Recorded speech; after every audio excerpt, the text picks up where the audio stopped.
Assalamualaikum warahmatullahi wabarakatuh. Perkenalkan, nama saya Siti Febianti Haji Ahmad, NPM 020420111031 dari kelas manajemen 2A.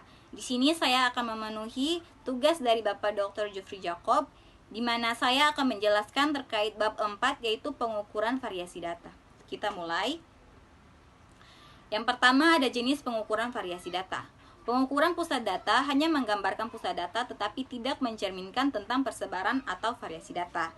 Nah, untuk pengukuran variasi data dibagi menjadi dua, yaitu ada aljabar di mana ada absolut dan relatif, dan juga grafis yaitu kurva Lorenz. Aljabar sendiri dibagi menjadi dua, ada ukuran jarak dan ukuran deviasi rata-rata. Ukuran jarak juga dibagi menjadi dua, ada range dan interquartile range. Ukuran deviasi rata-rata juga dibagi menjadi dua, yaitu deviasi nilai absolut rata-rata dan standar deviasi. Oke, selanjutnya ada pengukuran absolut dan relatif. Pengukuran absolut menggambarkan jumlah perbedaan atau variasi antara sekelompok data. Sedangkan pengukuran relatif menggambarkan rasio dari variasi absolut dengan rata-ratanya. Untuk pengukuran jarak dan pengukuran deviasi rata-rata, pengukuran jarak menggambarkan persebaran data dilihat dari perbedaan antara data di dalam sekelompok data. Sedangkan pengukuran deviasi rata-rata menunjukkan persebaran data dilihat dari pusat data. Nah, tujuan pengukuran persebaran atau variasi data sendiri yaitu yang pertama, ada uji reliabilitas untuk ukuran pusat data rata-rata. Yang kedua, ada mengontrol variasi data. Dan yang ketiga, membandingkan dua atau lebih sekelompok data dengan melihat informasi tentang variasi data. Selanjutnya, ada range.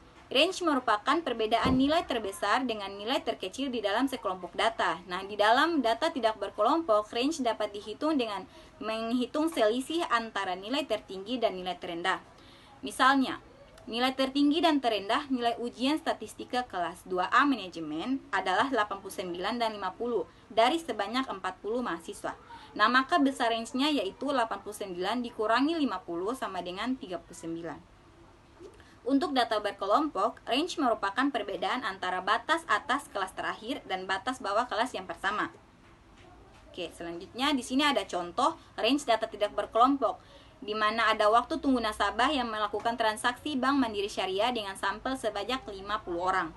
Nah, di dalam tabel tersebut bisa kita lihat batas atas kelas terakhir adalah 30 dan batas bawah kelas pertama adalah 1, sehingga nilai range-nya adalah 29 menit. Nah, range mempunyai beberapa kelemahan sebagai ukuran variasi, di antaranya yang pertama, nilai terendah dan tertinggi kurang mewakili semua data. Yang kedua, nilai range sangat dipengaruhi oleh nilai ekstrim. Yang ketiga, range sangat tergantung dari besarnya sampel. Dan yang keempat, range tidak bisa diaplikasikan pada distribusi frekuensi yang mempunyai kelas yang terbuka. Selanjutnya ada range interquartile. Range interkuartil adalah ukuran variasi nilai sekelompok data di antara kuartil Q3 atau Q3 dan kuartil pertama atau Q1. Nah, nilai range interkuartilnya adalah Q3 dikurangi Q1. Di sini ada contoh tabel waktu tunggu nasabah melakukan transaksi di Bank Mandiri Syariah. Di bagian frekuensi kumulatif kurang dari, di situ sudah ada anak panah Q1 dan Q3 menunjukkan kelas kuartil Q1 dan kelas kuartil Q3. Jadi rumus untuk mencari Q1 yaitu L ditambah I dikali N per 4 dikurangi CF dibagi F dikali H.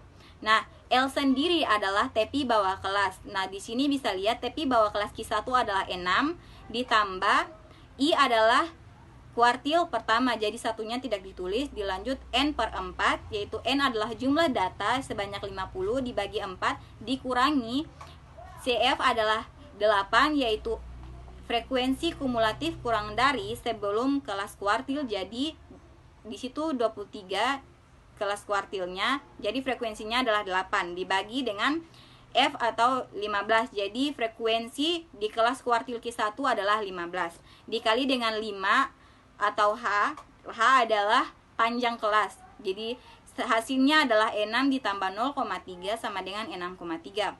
Untuk mencari Q3 rumusnya sama, yaitu TPI bawah kelas Q3 adalah 16 ditambah I-nya adalah 3 dikali dengan N per 4 yaitu 50 per 4 dikurangi 35 dibagi 7 dikali 5. Hasilnya yaitu 16 tambah 1,7857 sama dengan 17,7857. Artinya Q3 dikurangi Q1 sama dengan 17,7857 dikurangi 6,3 sama dengan 11,4857. Selanjutnya ada deviasi rata-rata atau mean deviation atau bisa disingkat dengan MD. Nah, mean absolute deviation atau MAD atau mean deviation atau MD membandingkan nilai tendensi relatif di dalam distribusi yang tersebar di sekitar nilai pusat data.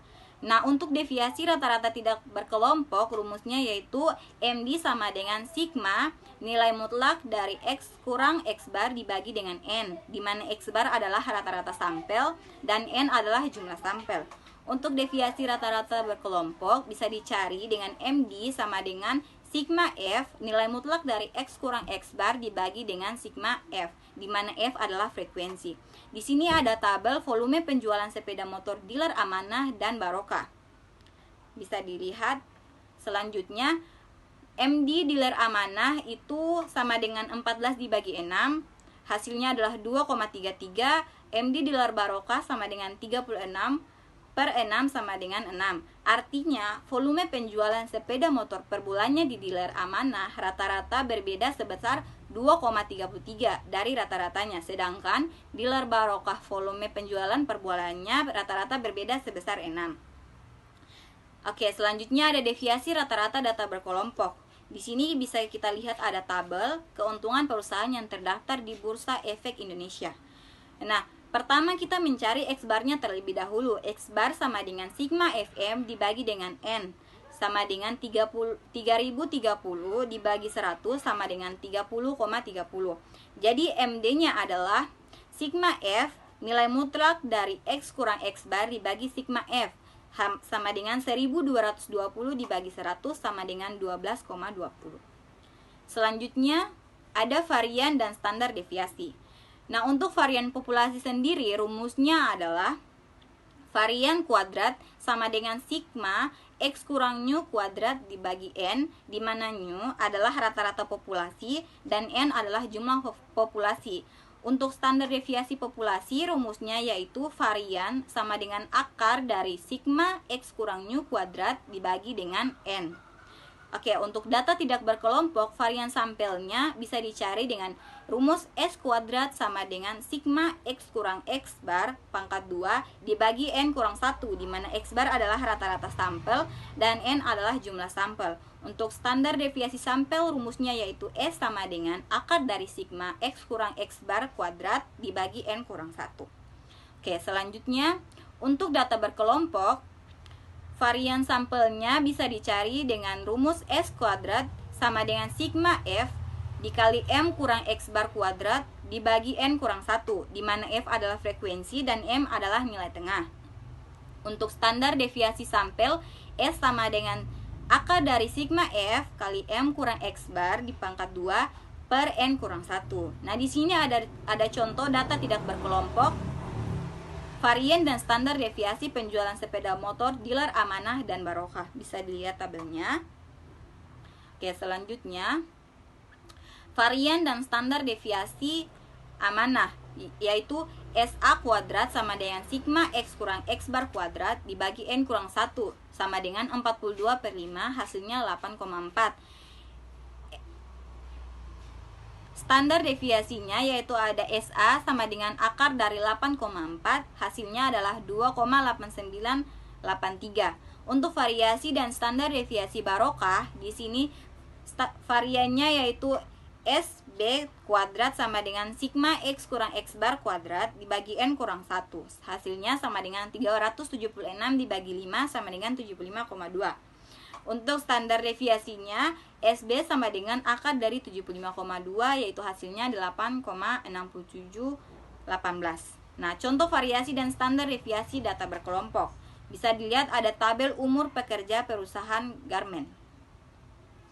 Nah, variannya bisa dicari S kuadrat sama dengan sigma F kali M kurang X bar kuadrat dibagi N kurang 1 sama dengan 9,9 96639,69 dibagi 1234 hasilnya sama dengan 78,31. Nah, untuk standar deviasinya S sama dengan akar sigma F dikali M kurang X bar kuadrat dibagi N per 1. Hasilnya akar dari 78,31 hasilnya adalah 8,85. Oke, selanjutnya ada teori Chebyshev. Untuk sekelompok data observasi, nilai proporsi yang terletak K di dalam standar deviasi dari nilai rata-ratanya paling tidak sebesar 1 minus 1 per K kuadrat, di mana K adalah setiap nilai konstan yang lebih besar dari 1. Di sini bisa dilihat ada dua grafik. Di sebelah kiri saya adalah ada teori Chebyshev dan di sebelah kanan saya ada distribusi simetris. Nah, pada distribusi simetris ada aturan empirisnya atau empirical rule. Yang pertama, 68% observasi terletak dalam plus minus 1 standar deviasi dari rata-rata atau nu plus minus 1 varian. Nah, kedua ada 95% observasi terletak dalam plus minus 2 standar deviasi dari rata-rata atau nu plus minus 2 varian. Yang ketiga ada 99,7% observasi terletak dalam plus minus 3 standar deviasi dari rata-rata atau nu plus minus 3 varian. Selanjutnya, di sini ada contoh, ada sebanyak 75 mahasiswa mengambil mata kuliah statistika. Nilai rata-rata ujian akhir statistika sebesar 65 dengan standar deviasi sebesar 5. Jika distribusi nilai ujian akhir statistik ini mempunyai distribusi simetris, maka tentukan A. 68% nilai ujian statistika akan terletak pada interval nilai berapa. B. 95% nilai ujian statistika akan terletak pada interval nilai berapa. Dan C. Semua nilai ujian statistika akan terletak pada interval nilai berapa. Nah, untuk mengaplikasikan teori Chebyshev pada soal tersebut, di sini jawabannya adalah 68% terletak antara 60 dan 70, yaitu 65 plus minus 5. Yang kedua 95% terletak antara 55 dan 75, yaitu 65 plus minus 10. Dan yang terakhir 99,7% terletak antara 50 dan 80, yaitu 65 plus minus 15. Selanjutnya ada variasi relatif atau koefisien variasi. Nah, koefisien variasi atau CV ini adalah ukuran relatif variasi data, di mana rumusnya adalah CV sama dengan S kurang X bar, di mana S adalah standar deviasi dan X bar adalah nilai rata-rata. Nah, pada contoh volume penjualan dealer Amanah dan Barokah sebelumnya mempunyai rata-rata yang sama, tetapi mempunyai standar deviasi yang berbeda. Rata-rata penjualan kedua dealer 64 unit per bulan, sedangkan standar deviasi dealer Amanah dan Barokah masing-masing 2,8883 dan 8,6718 unit. Nah, apakah kita bisa mengatakan bahwa dealer Barokah lebih banyak variasi volume penjualan daripada dealer Amanah? Nah, di sini bisa dilihat dealer Amanah CVA sama dengan 2,8883 dibagi 64 dikali 100%, hasilnya 4,5123%. Sedangkan dealer Barokah CVB-nya adalah 8,6718 dibagi 64 dikali 100%. Hasilnya yaitu 13,4653%. Nah, kita bisa menyimpulkan bahwa memang dealer Barokah lebih bervariasi penjualannya per bulan karena 13,4653% lebih dari 4,5123%. Sekian dari saya. Wabillahi taufiq walhidayah. Wassalamualaikum warahmatullahi wabarakatuh.